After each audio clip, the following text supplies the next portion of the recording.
Hello and welcome to the Neal and Amie podcast. This series of episodes is called Wayfinder. Why? Because this world, the people in it and the pressures of it can jack you up and they can cause you to lose your way. Next thing you know, you're overweight, unmotivated, frustrated with the relationships around you. Your life shattered in pieces and you're watching episodes of Dr. Phil and Jerry Springer just to feel normal again. This show is about helping people find joy in the middle of challenges because life is too short to live miserable. Hello and welcome to episode number 13 with Neal and Amie, and we have Erik here as usual. Holla. Hey. So this is a fun thing to do. I just want you both to know, sitting here in the unfinished attic space of Amy's childhood home. Yeah, we never actually said that. It was like one podcast. We're in an 800 square foot house with a bunch of kids running around and not little kids, like big kids, like 160 pound kids. Yeah, and that's not even the biggest of them. Yeah. And then all of a sudden it was Amy's downstairs and we're upstairs. They're like, what is with these people? Yeah, so in the meantime, 3 days before Amy's procedure that happened back at the end of September, we moved in and are excited to have moved into Amy's childhood home. And there's a whole bit of story that will go with this totally on separate episodes, but this is pretty cool. We're in the attic space right now. Mm-hmm. And I'm looking at... My parents decided to move to Idaho, and we're going to sell the childhood home. And the last second, when the offer was on the table, I don't know what happened, but you and us and the kids and everybody was like, nope. As my grandpa Larry would have said when he hit the brakes on his two-wheel drive Toyota going down Walker Pass Hill, he would say, screech. Yeah. Put a stop to that. Mm-hmm. We felt like God dropped it in our heart to buy the house from the family, and we're in the process of making that happen right now. Super exciting, though. Mm-hmm. It really is. Yeah. So we're in the attic space. We've got unfinished walls all around us, and Erik likes it because Erik is a plywood connoisseur. We learned this the last. Yeah, we had no clue, but. We're sitting on a plywood floor right now, and somehow or another it came up like, what about plywood? And Erik's like, well, I would like to do a podcast specifically on plywood. What's Erik so knows cool a about lot plywood, about... Erik? Well, there's a lot to it, I guess. The best plywood is Baltic birch, void-free. Ooh. Void-free? Erik knows a lot about acoustics, so he can appreciate good wood. Many different things that create good acoustics. Mm-hmm. It's awesome. So here we are. We'll unless you want to keep diving into this subject, but we will. Oh no, I'm excited about this one. This one is going to be a fun one. Yeah. This podcast. So today, what we're doing is we wrapped up the Safe People Selector overview in the last two podcasts. The one prior to that was on grief and loss and how we need safe relationships because we're always leaving and we're always entering something. You know, when you're 14 and you're turning 15, you're leaving the age of 14 and you're turning the age of 15. And there are different landmarks in life that come to each of us, and learning how to transition from one stage to another through grief and loss and all those things, it's a critical component. And so in that episode with Dr. Craig Johnson, we talked a lot about safe relationships and the need for that and how they can be therapeutic and they can help you reach the destinations that you want to achieve in your life. You know, having good coaching around you is critical. Even the professional athletes, the best athletes in the world, have coaches that observe them and help them fine-tune and get better at what it is that they're doing. And why this is so important to us is because our mission in life is to help people find their call, make life count. Life is meant to be enjoyed. It's not meant to live miserable. However, the misery that sometimes shows up in life is something that can cause us pain, that will cause us to shift or tweak or make decisions to change, really, to get better at what it is that we're doing. So I feel like one of the best things in in my life has been my commitment to personal development, my commitment to getting better with each day, each week, month, year, trying to develop my character, my physical body, emotions, spirit, all of those things to move into a healthier place, to be, as the Army says, to be all that I can be, right? Why are you laughing? No, nothing. Nothing that should be said on a podcast. Oh, got it. Okay. Continue.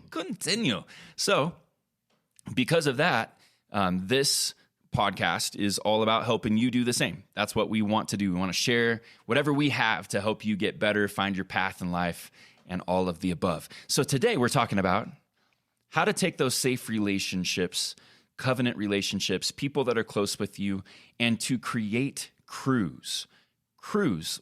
Yeah, you could call it what you want. You could call it a team, a group, your friends, whatever. But we're going to try to spell out for you today what a crew is and how to select those crew members so that you can be all that you were meant to be. Mm-hmm. And you need relationships in order to do that. People who are going to push you, people who are going to love you, people who are going to help you. Mm-hmm. And so that's the topic for today.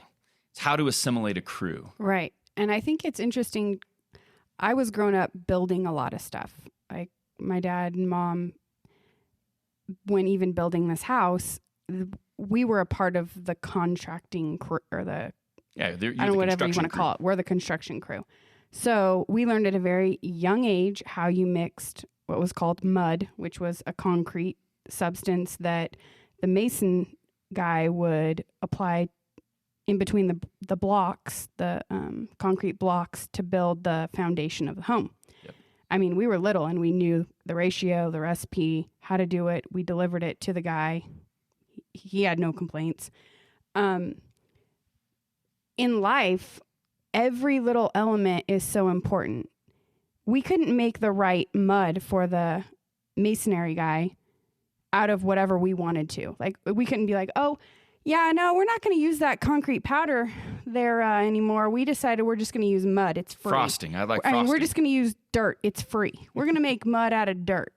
No, you moron. This is not going to withhold any kind of weight.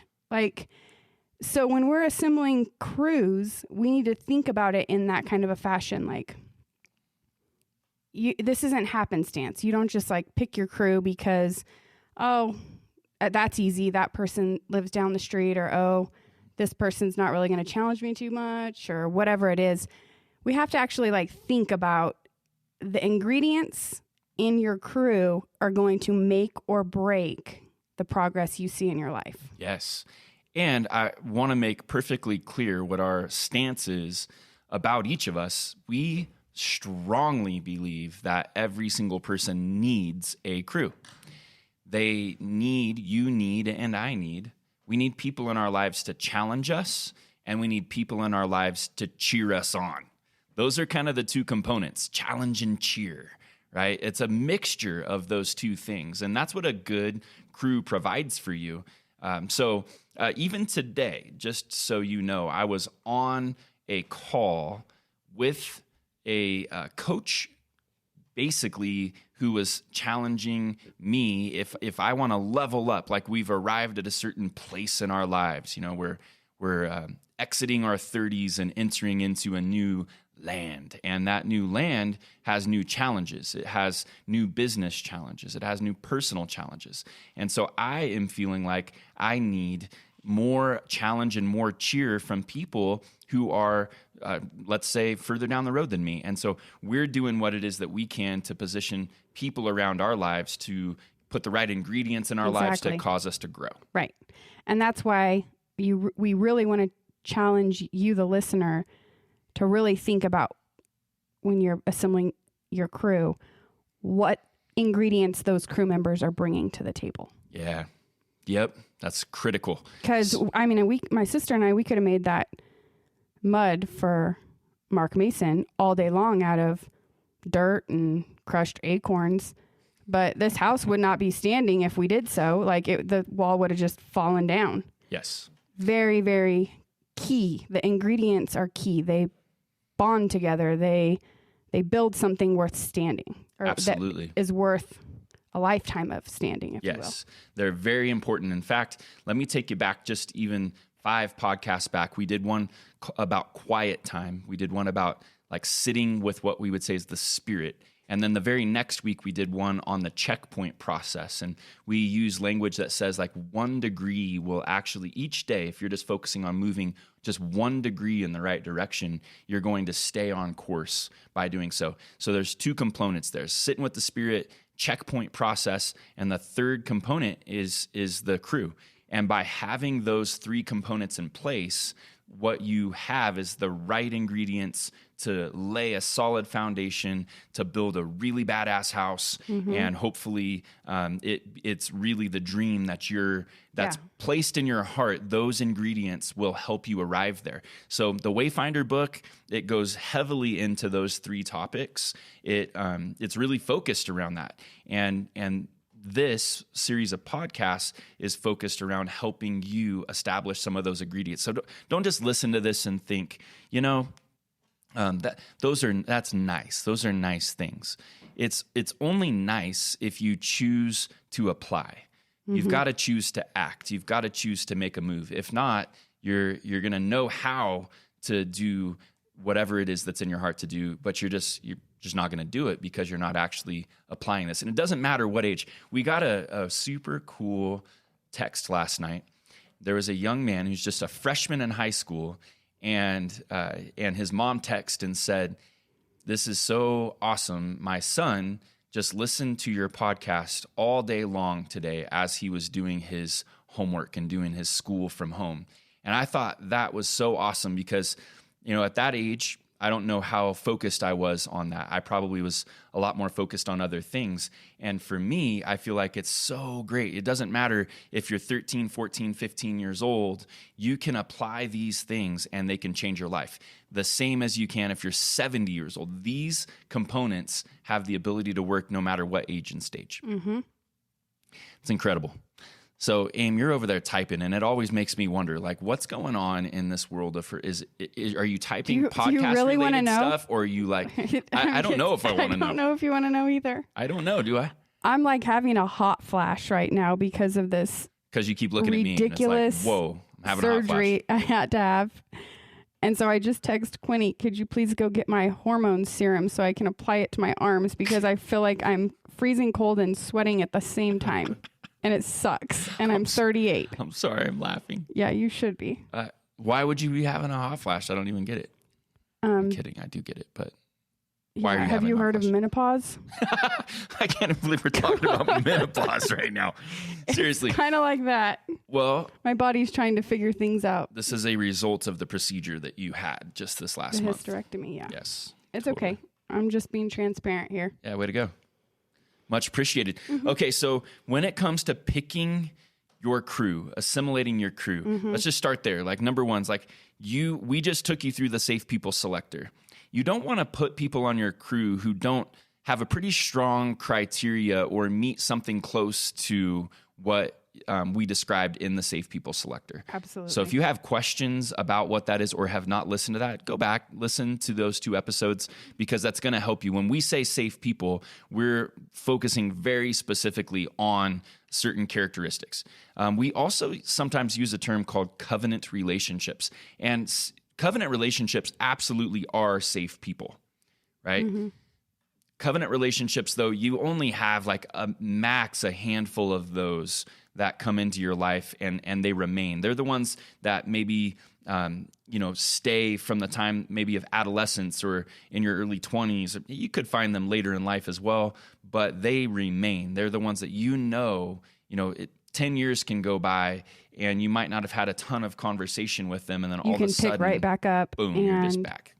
And it's different than just like an old friendship pal that's like, hey, you're in town, let's go get drinks. It's more a covenant relationship. You can do that, but it's more of like, how are you? Like, they're concerned about the well-being of yourself, of that, not just them and your relationship together, but how well are you doing as an individual? And that's rare. It is rare. Most of the time, a covenant relationship doesn't even have to ask the question, how are you? They can look at you and they can know. go, man, hey, here, let's talk, let's work, let's whatever. So step one is you want to assimilate crews from people who have the criteria of safe people or covenant relationships. Let me pause that and disclaim something. There are ways to have crews that are surface level and shallow, and they're very effective. I've done crews with even like a company who, they offer a certain tool or a training, and you can get on a Zoom and you can talk to people virtually, and you spend an hour a month with them, and that can be highly effective as well. However, we do like to promote the idea of love with skin on it. Love is truthful. Love is kind. Love is real. Love isn't afraid to say hard things if it's going to help you. All of those components are there. And so the ideal thing is moving into relationships that are real. Hopefully in person, but they don't have to be this day and age. They can be virtual relationships as long as they're real relationships. The virtual crews that I've been a part of, a lot of those are a little bit more tactical. It's like, hey, I'm trying to get better in X, my health or whatever. And we talk through what that is. And then every month you might get on that call with them and they're like, hey, how'd you do with that? And you either did great or you didn't do great. And they either cheer you on or they tell you suck. Either way, it's like those crews are fine. They're great, but they're a little bit more surface. Our goal is to get you into relationships that are a little bit more below the surface. They're a little bit deeper. And so that is the goal. But I did want to disclaim and say it is possible to have more of these surface-based virtual type crews. In fact, at some point we'll offer something like that. But right now we're trying to get you into real life love with skin on it kind of relationships. Right. Am I going to keep carrying here? Oh, no, I just thought you were going to say something else because your mouth started to move. No. Yeah. I had a question, Neal. Yeah. I was wondering, for the person that needs to find people that meets their criteria and are also interested in participating in a crew with them, it seems like for some people that might be challenging to find, two's not a crew, right? We need at least three. So to find people that are interested in that. Do you have any suggestions? Yeah. So let me say, like Erik just said something that I used to say all the time. I used to say 2 is too few to be a crew. And I am recanting that. I want to publicly announce this. I'm recanting that. I do think that it's absolutely possible to have a 2-man crew. Ideally, though, 3 is good. I think when you get past 4, you have too many possibilities there. So having these relationships in more of like a 2 to 3 man crew, max 4, is really ideal. And say the question one more time. Well, so if somebody's looking for a crew, it can't just be anybody. It needs to be the people that meet the criteria. Yeah. And then also those people will have to want to be in a crew with you. Yes. Right. So, I think that if you... we want to do guidelines, not hard lines. So if I were to answer that, I would say start small, but start now. So if it's just me and you here, Erik, and we don't know anyone that we trust with anything. We've not tested them to see if they're trustworthy, but we know that we're trustworthy to each other. We start here. And then I think that as we go down the journey together, we'll figure out that, Brenda over here would be a really good fit for our crew. What do you think? And you'd be like, yeah, I think you're right. I think we should ask Brenda to be in our crew. So I would encourage anybody who's maybe only has one safe relationship, just start there. Yeah. Start small, but start now. Yeah, and if you don't really know if that relationship's very safe or not, I do know quite a few people who don't have lots and lots of relationships. Amie and I's personality is we're a little bit more extroverted, and we've been in the same community for a long time, so we're well connected in our community. But let's say we move to a completely brand new place, relocated, transplanted into a town that there's only one person that speaks English, and that's all we know how to speak. Like that commonality with that one person might be enough to start kind of testing the relationship and only allow. So again, I mean, there may be pushback on this, but I do feel like relational connection is so critical that, let's say, I won't use such an extreme example, I relocated to a new town, don't know anybody. I got a new job. I start working at that job. There's 30 people that work there. And, you know, there's this one person. Do you have internet, though? That's the question. Do you have internet? Because if you have internet, these people don't have to be in live in person. So I guarantee you, from wherever you moved from, or from whatever hometown you came from, yes, or wherever your grandparents, you know, raised you, there's got to be someone in your life that you could track with on a deeper level. Mm-hmm. Yeah. So I think that you would just start there, and then time would tell. Yes. But let's say you did not have internet and you had nothing. You could go into that new job.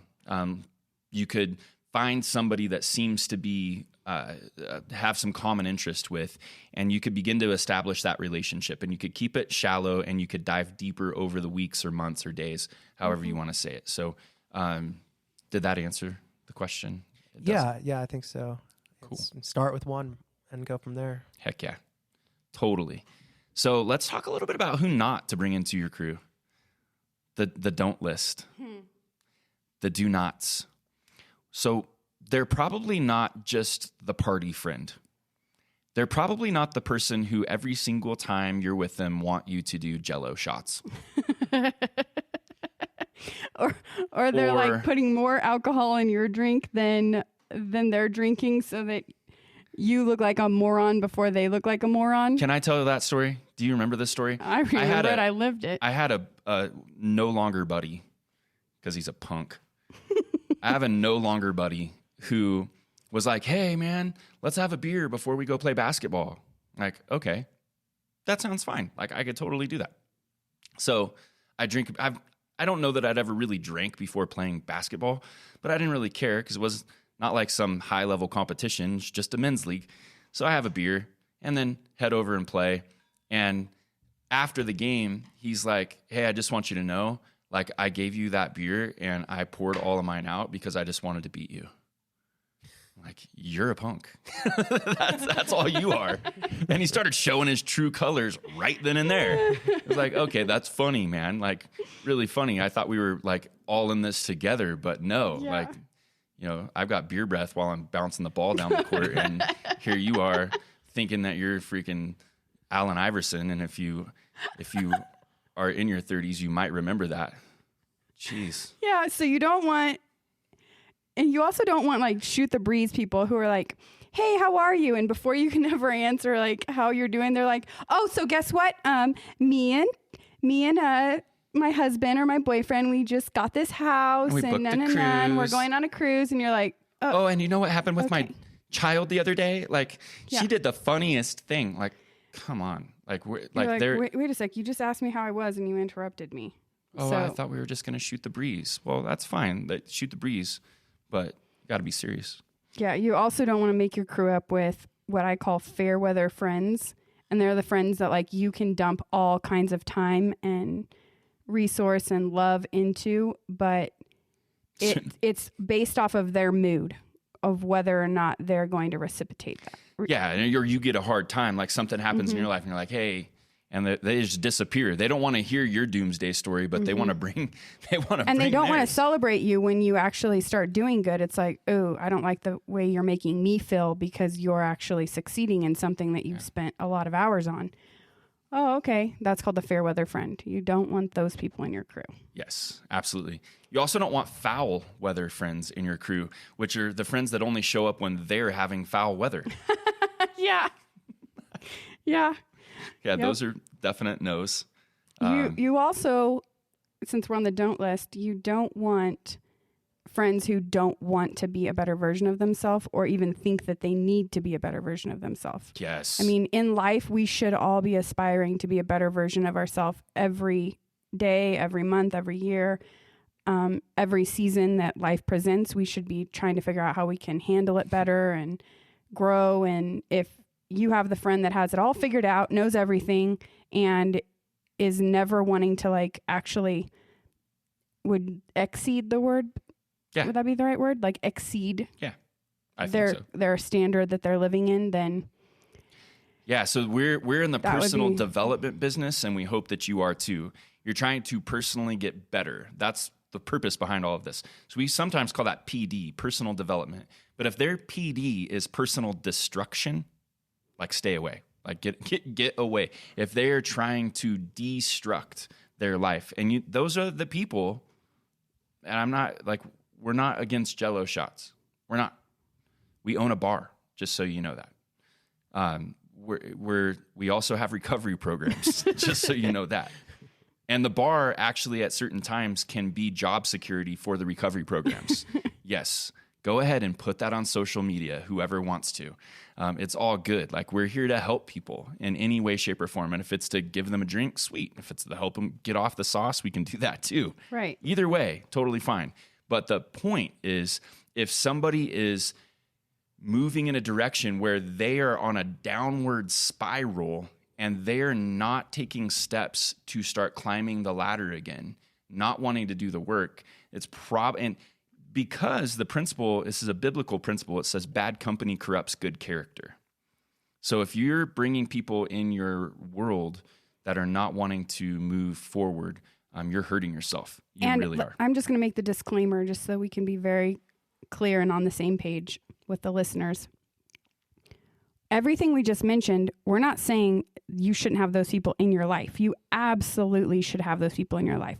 We are specifically talking about crew. Yes. We're specifically talking about the time set aside in your week, in your month, in your year that is personal development, trying to become that better version of yourself, trying to be able to navigate life in a healthier and more simplistic yet like precise way. And what the active ingredients that we believe over the past 20 years of making a lot of wrong decisions in picking the wrong people in our crew, we're sharing with you what we believe makes up the right crew, because we would really like you not to have to live through a lot of the pain and a lot of the discomfort that has brought in asking the wrong people into your crew. Yes. So to restate and make sure the definition of a crew is that you just helped us understand, like, what's the purpose of a crew? Again, if it's a party crew, cool. Like, then do the Jell-O shots and do whatever it is that you're doing. But this crew we're talking about, it's personal development, you reaching destinations, fulfilling dreams, finding your call, making your life count. So that definition is a crew is they're people who cheer you on and challenge you in your personal development. It's that simple. Mm-hmm. That's who they are. So number one was pick from the safe people or those covenant relationships. Mm-hmm. That was number one. Number two is pick people who will make time for personal development and helping you with yours. Which we're kind of just on that subject a little bit. Yeah, you need to be tracking in the same place. If you and I are in a crew, as an example, I have to know that you're committed to your personal development and vice versa. Yes. As well as that you have time to help me in my personal development and I have time to help you in your personal development. That's an expectation that should be said right out the gate. Yes, absolutely. We use the term tracking a lot. Like, sometimes I'll talk to a crowd of people or even a child and say the phrase, "Are you tracking with me?" Mm-hmm. And the idea is like, are you following me? Like, are we following along? Are we on the same page? And that's the concept here when we say, hey, let's track together, or we're tracking together. That means you may be on a path that's running like next to me, and you may be working on X, Y, and Z, and I may be working on A, B, and C, right? But we're tracking together in the sense that we're trying to keep up with one another and cheer one another on or challenge one another to overcome and achieve whatever it is. Yep. So that's number two. Number three, Amy. Oh, this one's a good one because I've lived through this one. You've lived through many things. Yes, I have. You're a wise young woman. You want to pick people that your personal ups and downs or your wins or even your losses stay with that person, that person is not a megaphone to disclose your personal track with the world.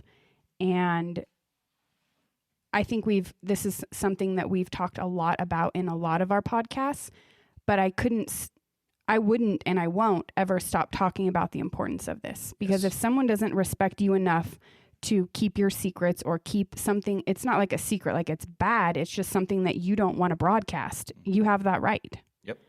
And if they don't respect you enough to not broadcast that, they should not be in that crew. Yes. It's like those old Vegas commercials. Mm-hmm. Remember those Yeah, commercials, what happens Erik? in Vegas stays in Vegas. Yeah. Like you could do like what we say a lot of times, what happens in crew stays in crew. Those principles are pretty clear from like 12-step groups and all kinds of things like that. It's like this is important to keep it safe, to keep it sacred. Well, how would you know? Because the idea is you don't want to gossip in your crew, like somebody who's sharing other people's business. We did touch on this in the last podcast, but again, the way you can probably identify it is if somebody has no problem sharing with you other people's business, like they show up, hey, you know what happened with so-and-so today? And it's just gossip, right? About other people. You probably should be aware that they might be doing the same thing with your business, with whatever it is. So it might be an indicator right out the gate if they're just constantly wanting to talk about other people's stuff. I wouldn't be surprised if they were doing the same thing with yours, no matter how safe they say they are. Mm-hmm. And Smirk. again, we're not talking about, I don't think I should have to say this, but I'm just going to say it anyways. We're not talking about random life events that happen in the people that are in your life. And, oh, did you hear so-and-so bought a house? Oh, did you hear? No. We're not talking about that. We're talking about like the juicy stuff that you're like, when they tell you, you're like, ugh, like your gut is like, why are you telling me this? Like, you should be like blowing this flame out. You should not be pouring gasoline on this flame. Yeah. Yep. Yeah. Somebody who's willing to throw water on something, not, feed it with fuel. Right. Fuel in the fire. And the last thing that Neal and I believe is extremely important is that you pick someone or people that you enjoy sharing your life with and they enjoy sharing theirs with. So somebody that is in your crew, you should be able to enjoy having over to your house, having dinner. You should be able to enjoy even like taking little mini vacations together, or somebody that your kids enjoy being around. Like, those are all things that make for an actual true love with skin on it type of relationship. Yes. If the person that's in your crew is like nails on a chalkboard to your spouse or your kids, and every time they come over, it's like your family has to leave the house because they come in, that should be a sign. Yes. Here's your sign.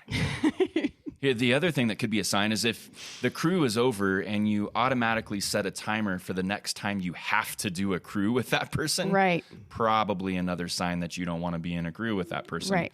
If it's like, oh, great crew time because Can I we have push to this hang off out a with couple Jimmy weeks? again. Yeah. Yeah, that's not probably like, you've got to get energy from the crew. Mm-hmm.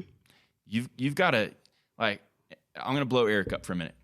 I get energy when I'm around Erik because Erik, he's somebody who he is a technical thinker, and he's like, he's going to put his nose to the grind and he's going to figure out how to move the ball on whatever it is. And so to me, I'm like, he's a focused dude.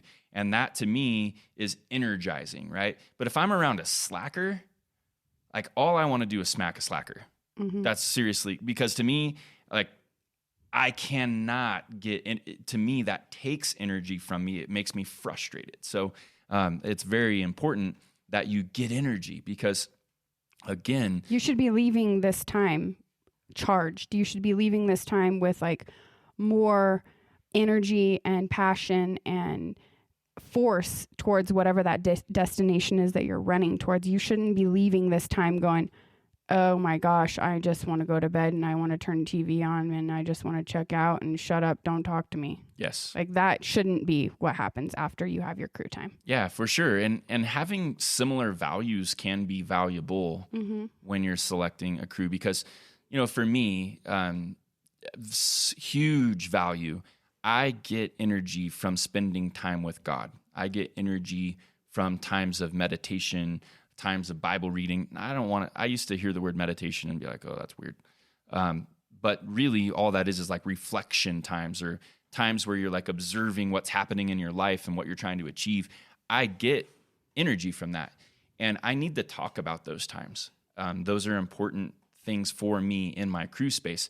So if I have somebody in my crew who, when I talk about God, if I talk about what's going on in my life, it's like nails on a chalkboard to them, or they're going to play the devil's advocate, and they're going to like, every time you say something, they're going to like undermine it or whatever. If your values are so far off that you actually can't really be yourself or talk about the things that give you energy, then it's probably not that great of a fit either. Right. So again, critical that there are so many things in this life that zap your energy and steal your joy and make you unhappy. Mm-hmm. I mean, it could be anything from like cleaning your room and doing the dishes and the mundane chores of life. It's like, I just don't want to do it.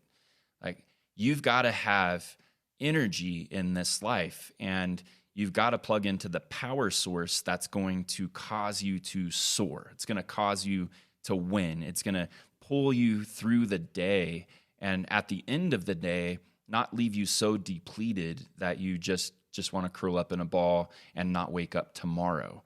And so that's what these crews are meant to do. They're meant to form those types of abilities in you.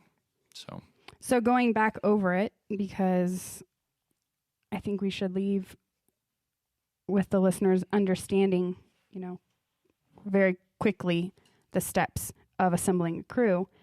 One, remember, you don't just go outside with a picket sign and say, I want to join my crew. It needs to come from that category of people in your life that's either safe or like a covenant relationship. Two, you need to find people who actually make time for their personal development as well as your personal development. That needs to be communicated, understood. The expectation is out there on the table, and then you're able to meet that. Three, you need people in your crew that are going to value and respect whatever it is that you're sharing, to the extent of it's in the closed vault, stays there, no gossip, no BS out there. And then lastly, you need to enjoy the person. The person needs to enjoy hanging out with you, because it's meant to be fun. We say oftentimes life's too short to live miserable. In the journey of personal development, a lot of people don't make it because it becomes miserable. It becomes a chore. It becomes something that is like, I don't have time for this. This is not rewarding at all. And the fun factor is huge in your crew. Yes. If you do not have a high fun factor in your crew, then it's going to fizzle out. Yes. It's good. Very good. Any other thoughts, Erik? Questions? Anything like that? Oh, I was just thinking maybe, Amy, if you could expand on the fun factor in a crew. Mm-hmm. So I can expand in ways that it's not been fun for me in a crew, if that helps. I've been in a crew before where all the people wanted to sit around a table and they had their notebook out, and they wanted to do a lot of these like weird sounds like, oh, and it made the whole environment just like, get me out of here. It's like you're sucking the energy out of the room with those noises. Stop.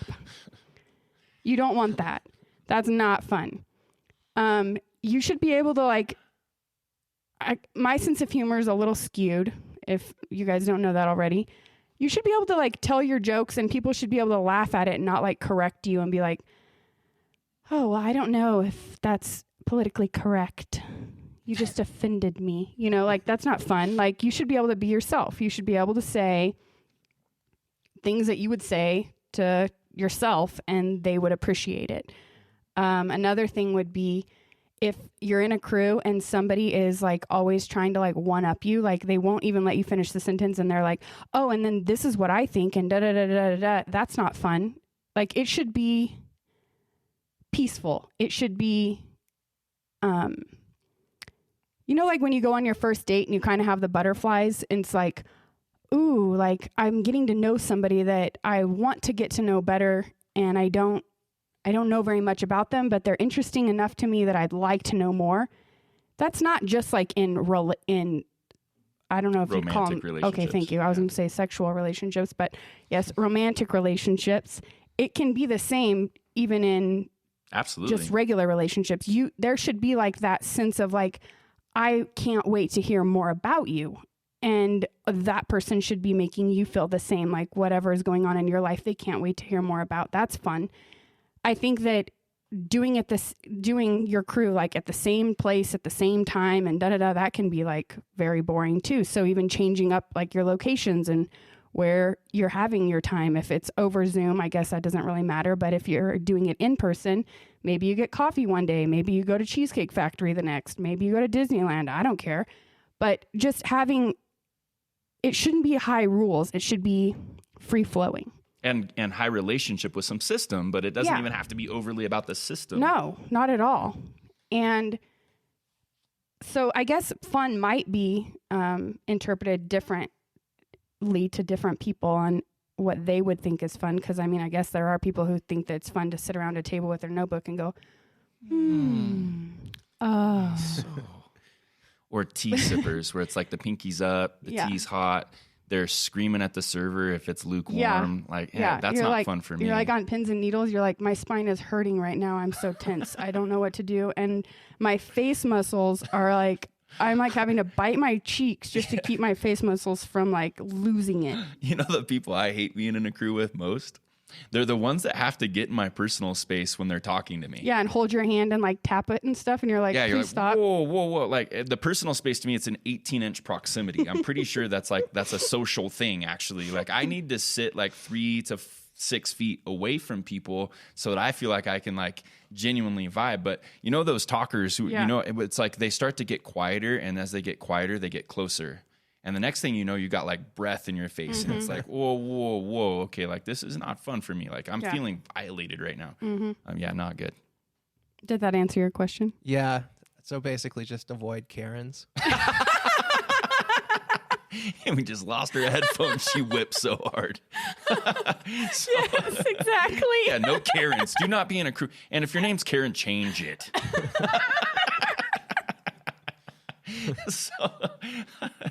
If you don't know what that joke is, just search Google it, Barbara. Yeah, Karen's today. It's like it's a running joke. Stephanie that works at the restaurant, she came to Halloween dressed. She's a server, and bartender, and she came and she said, "Hi, my name's Karen," I think, and it was pretty funny actually. It was funny. Did you see it, Erik? Yeah, I saw it, and I didn't get it because her name tag was covered. She had a name tag that said Karen. So she's just like dressed in like a blonde wig, and I'm like, what are you dressed up as? Yeah, it's like, I'm Karen. And I'm like, got it. What's funny about the blonde wig is she's a black gal, so it's really awesome. Yeah, it's good. I think that on the fun factor for crews, some people it's around a table. Other people, like maybe for Erik, he's a musician, so maybe it's surrounding a night where people are jamming out and playing music. Right. Or for other people, they are coffee connoisseurs. It's like, okay, then go to the cool coffee shop. So other people are mountain climbers, and hikers. Do it on the trail. It isn't. It's really, that's why the vibe and having similar values can be very important. And I also, though, every time we talk about this, and probably the most over the years, most difficult thing to help people through are the people that say, I just don't have any close relationships that I feel like I can be in a crew with them. And that's a challenge, because no matter what, in a relationship, you have to open yourself up to a certain level of vulnerability. There's a teaching that we did in a module in the Traction Effect Academy. The module was 5 lessons on the fact that you need a crew. That's what the module was called. And in that training, one of the lessons was the dirty V. The dirty V word. What comes to your mind, Amie, when I say the dirty V word? Well, I know the answer, but I still think vagina. Right? So in most like most junior high boys in Amie think that way. I'm just kidding. I remember writing like the dirty V word, and I'm like, ha ha ha, the people are going to laugh. But it's the dirty V word is vulnerability. People don't, for the most part, we don't like to get vulnerable. And there's really not a way to have authentic, transparent, truthful relationships unless you're willing to have an element of vulnerability. The problem with vulnerability, if you think of like a turtle, right? When a turtle pops its head out of its shell, that's the time that it's vulnerable. And when they decide that, oh no, the environment, they draw their body parts back into their shell, right? And it's now they're not vulnerable. They're safe as they can be.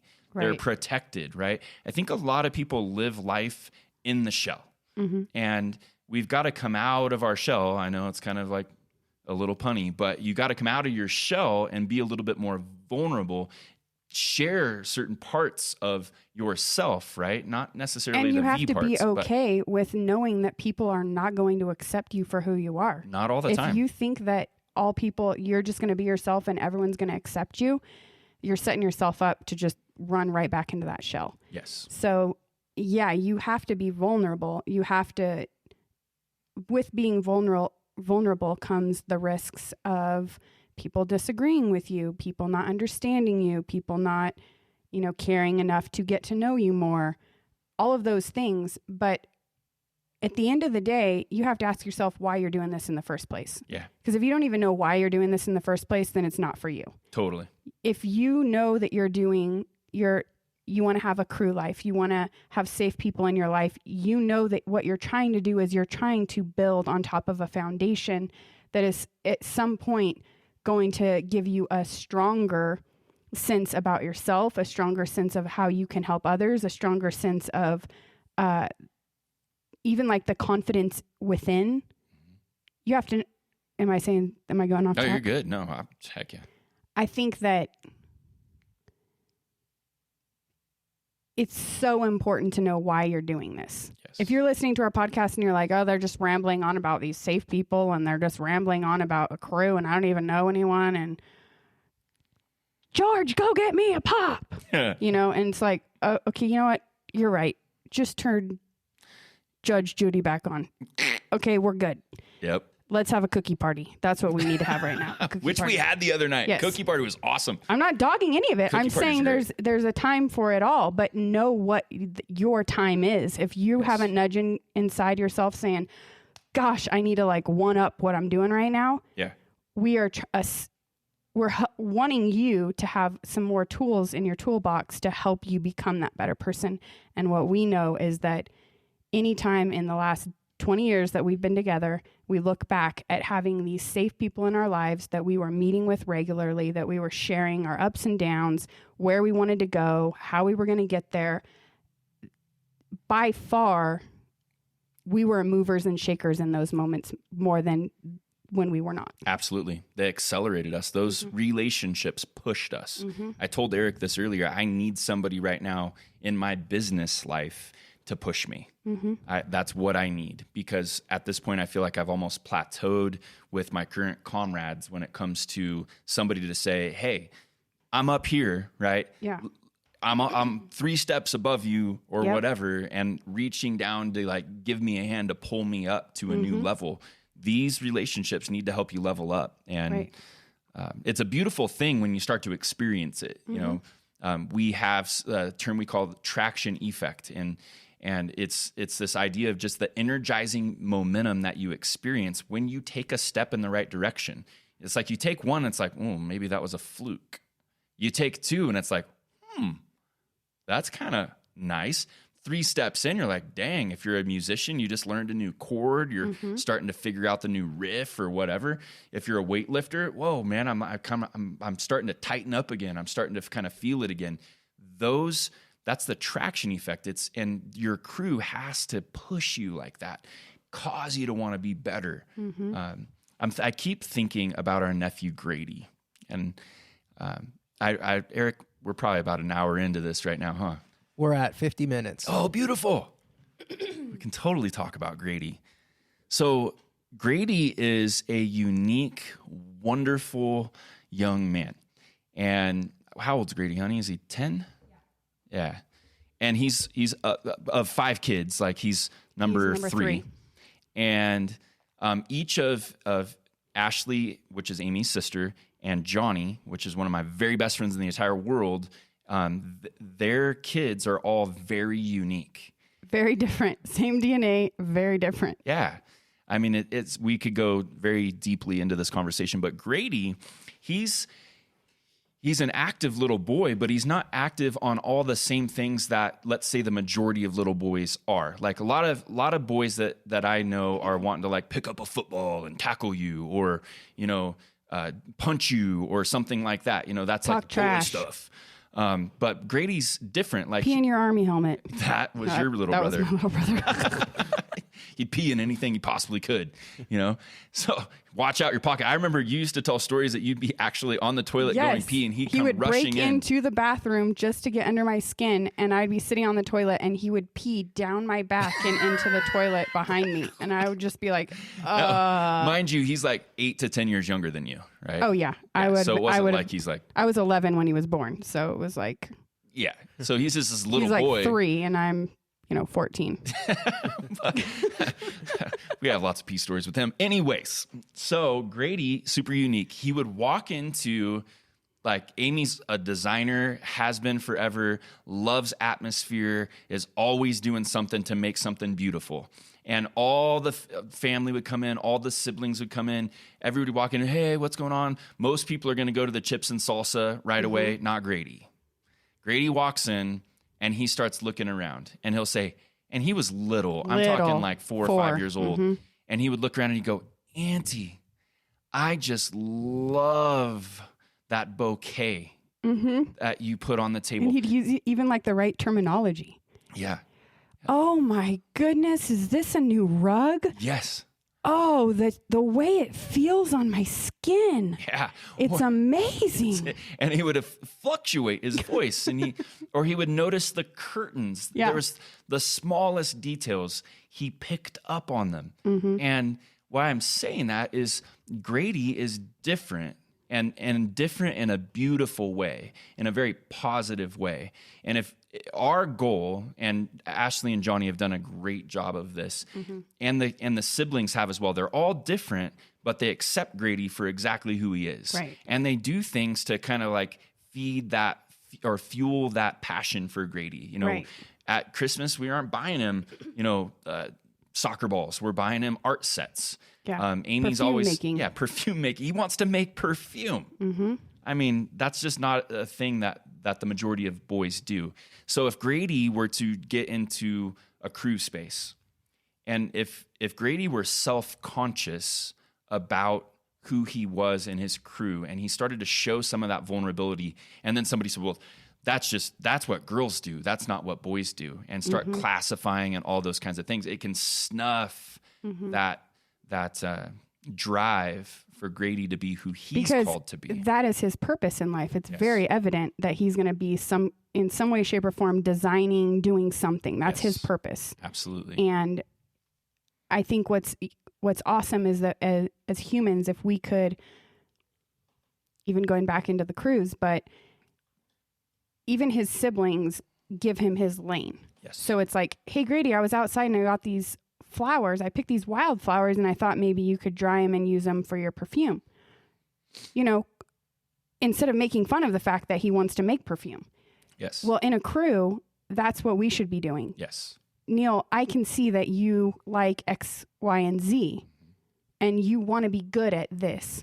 I'm going to help you with that instead of tearing you down and making you feel bad that you want to make a planner that helps people with their priorities. Yes. Belittle you for, taking the time and effort to make that come to pass. Yes, totally. Way back in the day when I was just getting started in personal development and my faith-based journey, I had to cut a number of people out of my life, roommates, people that I had spent tons of time with. They were totally fine being in my life as long as I was doing what they did. But as soon as I stopped doing what they did, they started hounding me, and they started trying to pull me back into their world and keeping me stuck. And that is not a good friendship. I actually still see these people occasionally and still have acquaintance-based relationships with them, maybe even play ball with them sometimes. But they're not people that I invest heavily in or allow their input to invest heavily in me, Right. because they're trying to hold me back. And what we're attempting to do is to create a really a movement, and it's about you becoming who you're called to be. And that's the bottom line. So you got to And get being good okay people. with it. Yes. Unashamed, with who you're called to be. And it's exciting. So continue with us on this journey. I feel like we've covered this subject pretty well for today. Obviously, if either of you have anything else to add, but my final comment is just continue with us on this journey of personal development you find in your call and making your life count. Pick up some of the resources as they show up. I do want to make mention that the Wayfinder book is not out yet. If I'm being perfectly honest, have been in moments of like, there's just these last little touches that I want to make certain that the product that we put out is the best product for the reader, the person that's trying to find their way. So be patient with us in that, because it is on the way. I'm focusing on it for sure, but I just wanted to make mention that it's not quite here yet, and hopefully we'll go to publishing soon, very soon. Anything else from either of you? Rate, comment, like, share, subscribe. Boom. Mic drop. Dang. Life's too short. That's right. To live miserable. Check you on the next episode. Bye-bye for now.